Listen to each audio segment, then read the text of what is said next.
Hello hi course heroes. जैसे जैसे हमारा प्रोजेक्ट आगे बढ़ता जा रहा है, हम नई नई चीजें सीखते जा रहे हैं। तो आज हम सीखने वाले हैं कि हम एरर्स को किस तरीके से हैंडल करते हैं। पर उससे पहले हम अपने कॉलम्स की फॉर्मेटिंग करेंगे। फॉर्मेटिंग बहुत इंपॉर्टेंट पार्ट है। तो कभी भी जब आप अपने डाटा की प्रिपरेशंस करते हैं तो आपकी डाटा की फॉर्मेटिंग सही होनी बहुत जरूरी है। जैसे कि आप टॉप पर देख पा रहे हैं, मेरे जो कॉलम्स के हेडर्स हैं उनकी जो फॉर्मेटिंग है वो यहाँ पर आपको दिखाई दे रही है कि ये टेक्स्ट फॉर्मेटिंग के अंदर सारे कॉलम्स यहाँ पर दिखाई दे रहे हैं। पावर बीआई में ऑटोमेटिक फॉर्मेटिंग भी हो जाती है। तो वो कहाँ से होती है? जब आप ट्रांसफॉर्म पे जाते हैं तो यहाँ पर डिटेक्ट डाटा टाइप आपको दिखाई दे रहा है, और जैसे ही आप डिटेक्ट डाटा टाइप पे क्लिक करते हैं तो यहाँ पर आपकी फॉर्मेटिंग अपने आप कर दी। पर अभी फिलहाल मैं इस स्टेप को रिप्लेस कर देता हूं और हम मैनुअल फॉर्मेटिंग करके देखते हैं। तो मैनुअल फॉर्मेटिंग को करने के बहुत सारे ऑप्शंस हैं। तो पहला ऑप्शंस है कि यहाँ पर जो आपका फॉर्मेटिंग का टैब दिखाई दे रहा है, यहाँ पर आप क्लिक करते हैं और यहाँ से आप कोई भी फॉर्मेटिंग ऑप्शंस को चूज कर सकते हैं। तो मैं लोकेशन आईडी के लिए मान लीजिए मैं होल नंबर को चूज करता हूं। तो जैसे ही मैंने होल नंबर पे चूज किया, आप यहाँ पर फॉर्मेटिंग टाइप्स चेंज होते हुए देख रहे हैं। सेकंड, इसी तरीके से हम ईयर्स पे आते हैं जो अभी हमें टेक्स्ट के अंदर दिखाई दे रहा है। मैं इस ईयर्स के कॉलम्स के ऊपर राइट क्लिक करता हूं और जैसे ही मैं राइट क्लिक करता हूं, यहाँ पर आपको चेंज टाइप दिखाई दे रहा है। चेंज टाइप में आप देख पा रहे हैं कि यहाँ पर टेक्स्ट फॉर्मेट हुआ पड़ा है। हम इसे होल नंबर के अंदर कन्वर्ट करते हैं और जैसे ही मैंने होल नंबर के ऊपर कन्वर्ट करा तो आप टॉप पे देख पा रहे हैं ये फॉर्मेटिंग हमारी चेंज हो गई है। इसी तरीके से पॉपुलेशन मेल्स को हम चेंज करते हैं। अपने थर्ड ऑप्शन को समझने के लिए तो हम ट्रांसफॉर्म टैब के ऊपर गए और ट्रांसफॉर्म टैब के अंदर यहाँ पर आपको डाटा टाइप टेक्स्ट दिखाई दे रहा है। तो यहाँ से जब हम क्लिक करते हैं तो सेम ऑप्शंस हमें यहाँ भी दिखाई देते हैं और यहाँ से हम कोई भी ऑप्शंस को चूज कर सकते हैं एज पर आवर प्रोजेक्ट की रिक्वायरमेंट के। तो हमने पॉपुलेशन मेल को चेंज कर दिया। अब हम ऐसे ही पॉपुलेशन फीमेल्स को, तो मैं यहाँ से ही चेंज कर देता हूँ और मैं होल नंबर पे मैंने क्लिक कर दिया। पॉपुलेशन टोटल्स को चेंज करते हैं और यहाँ से मैं चेंज करके इसको भी होल नंबर में कन्वर्ट कर देता हूँ। तो आप हमेशा ध्यान रखिए कि जब भी आप डाटा के साथ प्ले कर रहे हैं तो उसकी फॉर्मेटिंग को जरूर चेक कीजिएगा। फॉर्मेटिंग चेंज करने के बाद अब मेरे डाटा के अंदर ऐसा कुछ एरर दिखाई नहीं दे रहा, पर मैंने डाटा के अंदर जानबूझ के कुछ एरर क्रिएट करे हैं ताकि आप एरर हैंडलिंग को समझ पाएं। तो मैं आपको डाटा दिखाता हूं। तो ये मेरा डाटा है। तो ये जो मेरा डाटा था 1940 से 1989 तक का डाटा, इसके मैंने लास्ट में, अगर मैं लास्ट में आता हूं तो यहाँ पर टोटल के अंदर मैंने नंबर्स के आगे टेक्स्ट को ऐड कर दिया है। तो यहाँ पर आप देख पा रहे हैं मैंने 8 के आगे ए ऐड करा हुआ है। तो ये मैंने एरर जानबूझ के किया है। हो सकता है आपके डाटा में कुछ इस तरीके के एरर आपको दिखाई दे। तो मैं इस एरर के साथ यहाँ पर स्टिक रहता हूँ और अपने प्रोजेक्ट के ऊपर आता हूँ। तो अब हमें क्या करना है? अब हमें करना है कि हमें चेक करना है इस डाटा के अंदर कोई एरर तो नहीं है। तो इसके लिए हम होम पे जाएंगे और यहाँ पर क्लोज एंड अप्लाई के ड्रॉप डाउन मेनू पे क्लिक किया।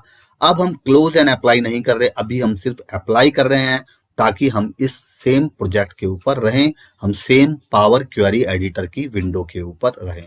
तो मैं अप्लाई करता हूं और जैसे ही हम क्लोज एंड अप्लाई पे जाके अप्लाई पे क्लिक करते हैं तो यहाँ पर मेरी क्वेरी यहाँ पर अप्लाई होनी स्टार्ट हो गई है। तो ये कुछ सेकंड लेगी क्योंकि आपका डाटा बहुत बड़ा है। तो थोड़ा सा वक्त लेने के बाद आपको ये एरर भी शो करने लगेगी। तो आप देख रहे हैं कि यहाँ पर एक एरर शो हो रहा है। तो ये एरर क्या है?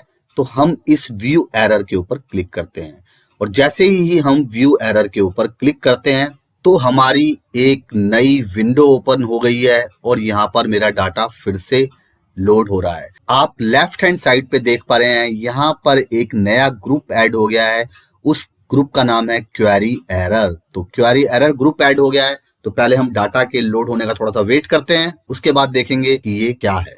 तो जैसा कि आप देख पा रहे हैं यहाँ पर एक नई ग्रुप ऐड हो गया है जिस ग्रुप का नाम है क्वेरी एरर। अगर मैं इसको थोड़ी सी इसकी विड्थ को इंक्रीज करता हूं तो यहाँ पर आपको पूरी इसकी डिटेल दिखाई देगी।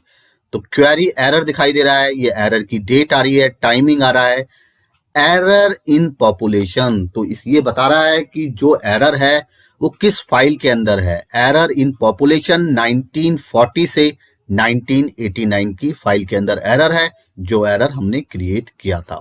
तो किस रो के अंदर एरर है, ये रो दिखा रहा है, तो रो का नंबर दिखा रहा है, लोकेशन आईडी दिखा रहा है, कंट्री दिखा रहा है, ईयर दिखा रहा है, एज ग्रुप दिखा रहा है, age group start, age group and, population male female, और ये एरर दिखा रहा है किस कॉलम के अंदर है, पॉपुलेशन टोटल के अंदर हमारा एरर है। अब हम इस एरर की और डिटेल में जाते हैं, और जैसे ही मैं एरर पे क्लिक करता हूं तो मुझे ये एरर की और ज्यादा डिटेल दिखाने लगेगा। तो ये मेरे एरर की डिटेल मेरे सामने आ गई है। तो ये आप देख पा रहे हैं, ये एग्जैक्ट वही डिटेल दिखा रहा है जो हमने एरर क्रिएट किया था। पॉपुलेशन 1940 से 1989 शीट के अंदर पॉपुलेशन टोटल के अंदर ये एरर की डिटेल है, वहां पर A8 दिखाई दे रहा है। तो डाटा फॉर्मेट कि जो हमने डाटा की फॉर्मेटिंग करी है we could not convert to number, हम इस डाटा को नंबर्स के अंदर कन्वर्ट नहीं कर पा रहे क्योंकि हमने फॉर्मेटिंग कर दी थी। तो आपको इस एरर को रिमूव करना होगा। तो इसको रिमूव करने के बहुत सारे तरीके हैं। तो सबसे पहले हम पॉपुलेशन 1940 से 1989 की शीट पे आए, यानी कि हम क्वेरी पे आए, और क्वेरी पे आने के बाद हम यहाँ से पॉपुलेशन पे क्लिक कर सकते हैं, और पॉपुलेशन पे क्लिक करने के बाद हम यहाँ पर एरर को फाइंड आउट भी कर सकते हैं। दूसरा मेथड हमारा क्या है कि हमने पॉपुलेशन टोटल वाले कॉलम को सेलेक्ट करा, राइट क्लिक करा, और राइट क्लिक करने के बाद यहाँ पर आपको दिखाई देगा रिमूव एरर, और जैसे ही आप रिमूव एरर करते हैं तो वो एरर आपका रिमूव हो जाता है। पर इसके अंदर सबसे बड़ी दिक्कत ये है कि वो एरर की पूरी रो को ही रिमूव कर देता है। वो एरर को रिमूव नहीं कर रहा, वो आपकी ओवरऑल रो को भी रिमूव कर देता है। तो हम कभी भी रिकमेंड नहीं करेंगे कि आप इस तरीके के स्टेप को लें, क्योंकि वो वैल्यू आपके लिए यूजफुल इंफॉर्मेशन हो सकती है। तो हम इस स्टेप को यहाँ से रिमूव करते हैं। तो अब हम किस स्टेप को यहाँ पर लेंगे, तो अब हम क्या करेंगे, तो अब हम करेंगे, हमने पॉपुलेशन वाले कॉलम को सेलेक्ट किया, सेलेक्ट करने के बाद हम रिप्लेस वैल्यू पे गए, रिप्लेस वैल्यू पे जाने के बाद हम यहाँ पर A8 हमने यहाँ पर लिखा, और इसको अब ये हमें फिर से एरर दे रहा है। क्या एरर दे रहा है, ये हमें एरर दे रहा है, तो हम इस पे क्लिक करके देखते हैं, एंटर ए नंबर वैल्यू, क्योंकि हमने पॉपुलेशन का जो कॉलम है इसको होल नंबर के अंदर कन्वर्ट करा हुआ है। तो अब हम क्या कर सकते हैं, और यहाँ से चेंज टाइप पे क्लिक किया, तो चेंज टाइप हमारे यहाँ से रिमूव किया। चेंज टाइप को रिमूव करने के बाद फिर से हमने इसको सेलेक्ट किया, सेलेक्ट करने के बाद हमें क्या करना है, रिप्लेस वैल्यू पे गए, और रिप्लेस वैल्यू पे जाने के बाद हमने यहाँ पर A8 लिखा और इसको रिप्लेस करना है, A को रिमूव करना है, हमें सिर्फ 8 छोड़ना है। तो और हमने ओके हिट किया, और जैसे ही हमने ओके हिट किया यहाँ पर हमारा ये स्टेप अप्लाई हो गया। तो रिप्लेस वैल्यू कर दी, और इसके बाद हम दोबारा से इसकी फॉर्मेटिंग कर सकते हैं। तो हम दोबारा से फिर से फॉर्मेटिंग कर रहे हैं, और हमने अपने अकॉर्डिंग हर कॉलम की फॉर्मेटिंग कर ली। तो आपने देखा कि आप किस तरीके से एरर्स के साथ प्ले कर सकते हैं। तो यहाँ से मैंने दोबारा से फॉर्मेटिंग मैंने यहाँ से चेंज कर दिया है, और मेरा डाटा बिल्कुल नीट एंड क्लीन हो गया है। तो दोस्तों अब हमारी फॉर्मेटिंग हमारे अकॉर्डिंग हो चुकी है। अब जब हमारी फॉर्मेटिंग हमारे अकॉर्डिंग हो गई है, उसके बाद ये जो एरर का जो ग्रुप था हम इसको डिलीट कर सकते हैं। तो मैंने एरर के ग्रुप को सेलेक्ट करा और डिलीट कर दिया, क्योंकि अब हमें इसकी कोई जरूरत नहीं है। और अब मेरा ये डाटा बिल्कुल नीट एंड क्लीन यहाँ पर दिखाई दे रहा है। अब मैं इस डाटा को फिर से एक बार अप्लाई करके देखता हूं, और जैसे ही मैं अप्लाई पे क्लिक करता हूं तो फिर से हमारी क्वेरी चेंज हो रही है, और देखते हैं इस बार एरर आता है या नहीं आता। परफेक्ट, इस बार कोई भी एरर का डायलॉग बॉक्स यहाँ पर नहीं आया। तो देखा आपने कि किस तरीके से हम एरर को हैंडल कर सकते हैं। तो मिलते हैं अपने नेक्स्ट सेशन में और सीखेंगे कुछ नया। Thank you very much friends.